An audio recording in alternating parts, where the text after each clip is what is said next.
Hello and thanks for stopping by. This is Namco Museum 64 for the Nintendo 64, published by Namco and released back in 1999. Now, I'm relatively new to the N64 side of things, and using modern hardware around it, it becomes a thing to try to figure out the best way to get a signal out of the system that's good. First, I had an HDMI converter, and it looked okay.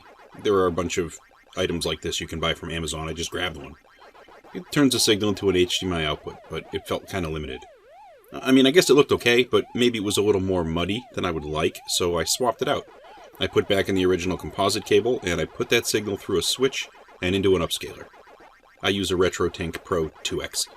This gives me a signal, which scales, and allows me to set the output to smoothing if you want. I don't think there's one setting that works best for every game, but I just like this level of control. It seems to be the best I can get out of it.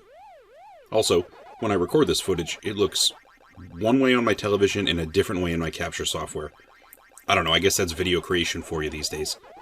It's an interesting hobby, and there are no lack of technical hurdles, and I run into video quality concerns a lot on this channel, because, well, I tend to play games that are kind of random. I mean, I choose things from random systems at random times, no rhyme or reason, so video quality becomes a problem when going through different systems, which brings us to the N64 and my latest random game, this Namco Collection. This was released on a ton of different systems over the years with different lineups of games. Honestly, it seems like it exists on almost every system. Personally, I have a Namco Collection on 5 different systems right now. So, I guess the question becomes how well it holds up for the N64. Well, as far as the actual games go, they seem to play as you would expect arcades to play. Which, okay, that seems okay, and the sounds are nice, which it seems to be reflective of what they are in the arcade. Now, I suppose the question then becomes, what would I prefer to play? And I kind of guess that depends on what your goal is. It's a personal thing. For me, I would prefer to play any of these games on any system that is a higher resolution than this. But, yeah, if you only have an N64 and that's your thing, sure, it seems like this is a reasonable cart to have, especially if you like arcade games.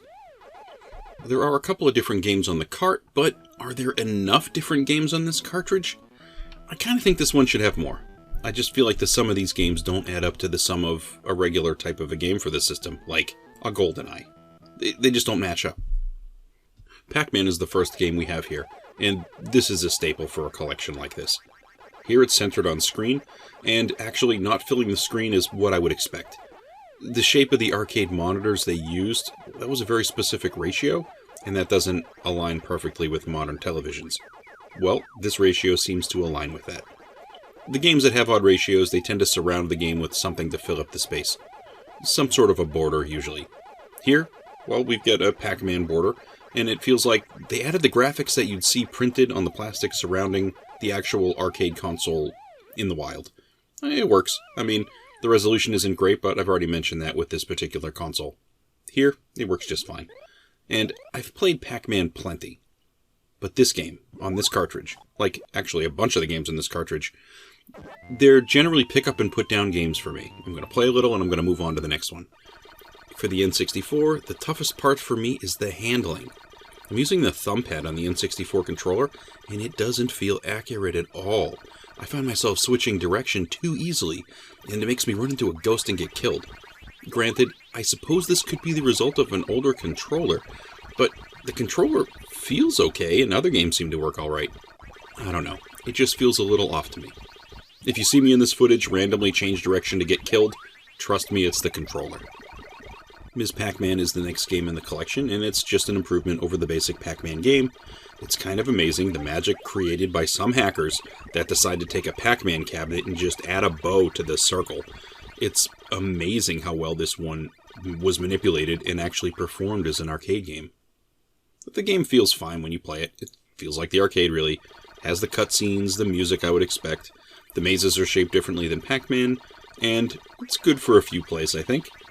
It does still have the handling frustrations that I mentioned with the N64 controller and Pac-Man. I don't know, if you're an N64 lover and you've possibly adjusted better to the controller than I have, you might love this one. For me, the handling is difficult here, and I feel like it shouldn't be. Next we get Gallica. It's a vertical shooter, and you're shooting space bugs, really. They run in these interesting patterns, of course, and you need to do your best to kill as many as possible. This one handles alright, I guess, and there are plenty of enemies to shoot as they move around the screen, and they swirl around and come from different directions, stuff like that. This was actually something that was looked at as a big improvement over the original Space Invaders way, way back. You got additional colors, you got some variety to the enemies, and you can also have more than one shot on screen at a time here, which is nice. Can't say that about every game. But it is Gallica, and you have to work within the confines of the game, so you can't just fly anywhere around the screen like you would want. Galaxian feels closer to Space Invaders than Gallica. You get more colorful, bug-looking enemies in this one, and in this one, they just break formation and drop towards you. If you shoot them, great. If you dodge them, they're going to teleport back up to the top of the screen, and they're going to drop towards you again. It's a cycle. They're going to go around and around until you defeat them, or they destroy you. This is certainly classic arcade stuff, but for this game, for me, the one unfortunate part is that this game doesn't let you have more than one offensive shot on the screen at the same time. When you shoot, you gotta wait until that shot disappears, and I think this is a bummer.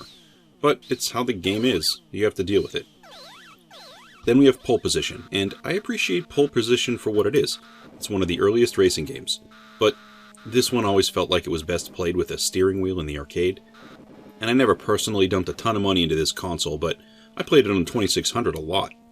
That version was definitely more crude than this version, and I also think this particular game in this instance was slightly altered. I seem to recall that the game had advertisements in it for Canon cameras on the billboards as you race by. Those have been replaced with advertisements for Namco and the other games that are on this cartridge. This is the one game on the cart that actually uses the center joystick for the N64 controller, and it's actually usable. You have to adjust to it, but it's definitely better than using the D-pad, I think. I think the explosions also look great in this one, as you'd hope. It's pole position. That's kind of one of the things that it sold itself on. Out of all the games, I think Dig Dug is probably my favorite of all the games that are listed. The goal here is to dig through your garden and get all the critters running around. You use this hose and a pump and you blow them up.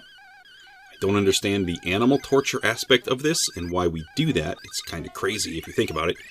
You're slaughtering backyard animals for points. Okay. Still, I've always loved this game ever since the 2600 Dig Dug version. I played that game for hours. I would dig up entire levels, level after level, and I'd practically clear the entire screen. This one is just, it's always been fun for me. And here, well, it's the arcade game, it's great. I still don't love the N64 controller for the handling of this game, though. I wish there were alternatives to that. Overall, I think the cartridge is fine, but like I said, I would rather play this on a system that offers me a higher resolution. It has to do with the modern televisions. That's really what's holding me back here. I also think this one should have another couple games on it. It just, I don't know, I feel like they needed to take into account the complexity of all the other games that were coming out on the system. And that should be the reference point for selling this game. It just felt like it needed to offer a little more. Another 2 to 3 games maybe would probably make this one feel better. Especially considering they're going up against 3D Mario titles, or the Legend of Zelda titles, or just the James Bond games alone. I mean, seriously, these 3D adventures, and then you get these 2D arcade ports? I just would have expected more. Well, that's all I have today for the Namco Museum 64 for the Nintendo 64. If Nintendo 64 is your type of thing, you're probably going to like this one. I get it. If you are interested, please feel free to like and subscribe and all that good stuff. And thanks for stopping by to take a look, and I'll catch you on another video.